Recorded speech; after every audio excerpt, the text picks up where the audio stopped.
My name is Dr. Mara Harden. Thank you for joining me in Mara Harden Ministries as we are processing our core beliefs in understanding video number 4. Today I want to talk about evidence. A lot of my patients and clients, when we start to talk about core beliefs, get really caught up with this idea that they have a lot of evidence for their core beliefs. And yes, they do. They have a lot of evidence. So I'll give you an example. One of my patients would say that they have been bullied all through their life, that there must be something wrong with them, that everyone bullies them. Every job they go to, they're bullied. Every classroom they've been in, someone bullies them. Every situation in life, they have seen themselves as a victim. And they can recite day, time, evidence of those situations that prove to them that they are the victim and other people are the bullies. And I realise that, yes, for some situations there will be difficult things that people have gone through in life.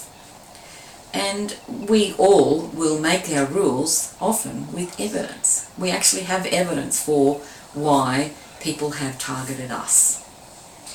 And we will have evidence in our head why we have seen things go the way that they have gone. So I want you to think about the fact that in your head you have a courtroom. And in your courtroom there is a prosecutor who prosecutes all of the evidence that gets filtered. However, because of our core beliefs and the way that we tend to cognitively go towards a certain set of events, we can distort the evidence. Have you ever been in a courtroom? In a courtroom there is a prosecutor and a defense. They will all have the same facts.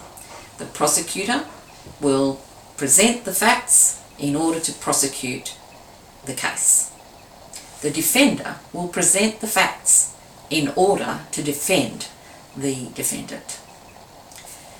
But in our brain, we are more inclined to be our own prosecutors.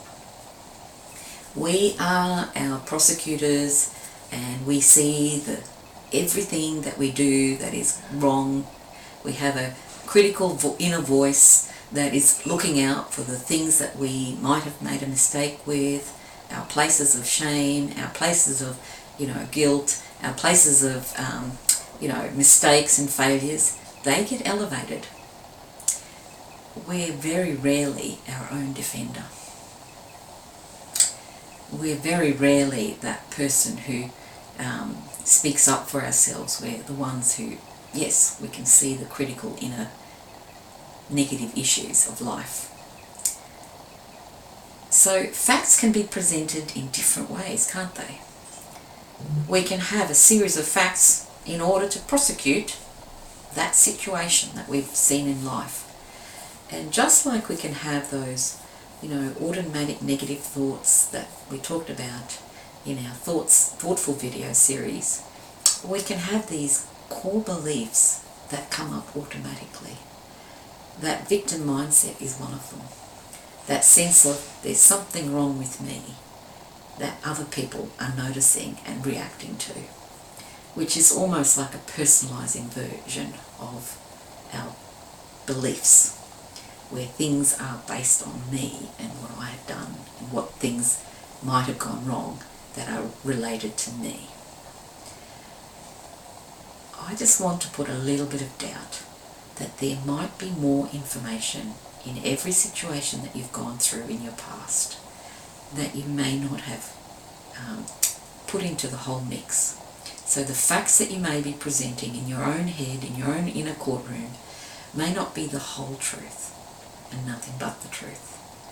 They may be a version of the truth. They may be a series of facts.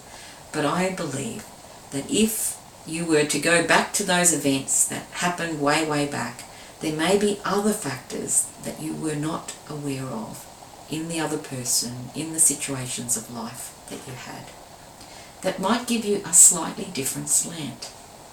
So this is that space for looking at our evidence with a little bit of skepticism that our evidence isn't the whole information.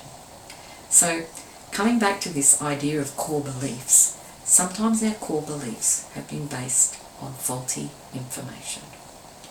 And there is other information that if we are able to add it to the mix will give us a completely different viewpoint, a different perspective and a different belief. So today's fourth video, this exercise, is really for you to imagine, could there be some other bit of information in my past evidences for my core beliefs that if I knew that bit of information might change my core belief. And I know that, that does require you to look back at your past memories, but I do want you just to maybe choose one memory and ask yourself what else I needed to know about that situation. And because we're doing this as Christian cognitive behaviour therapy, I want this to be a prayer. I want you to ask God to maybe give you some insights into what actually happened in that situation that was part of your core belief. Ask Holy Spirit to give you some revelation about the extra bits of information that you might not have had before that may give you God's perspective for that core belief, and why maybe you need to let go of your earlier core belief and accept one that God might be giving you for this season that you're going through now. Anyway, that's your exercise for today. Do that prayerfully.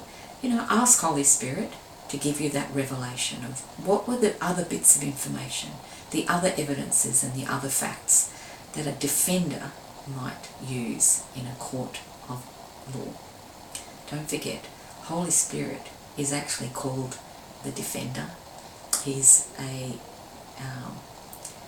personality and spiritual coach, but also one that is on your side to help you work through these difficulties of life.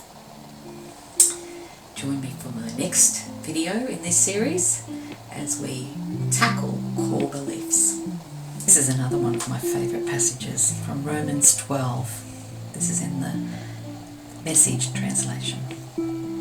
So here's what I want you to do. God helping you. Take your everyday, ordinary life, your sleeping, eating, going to work and walking around life, and place it before God as an offering.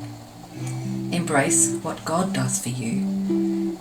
Embracing what God does for you is the best thing you can do for Him.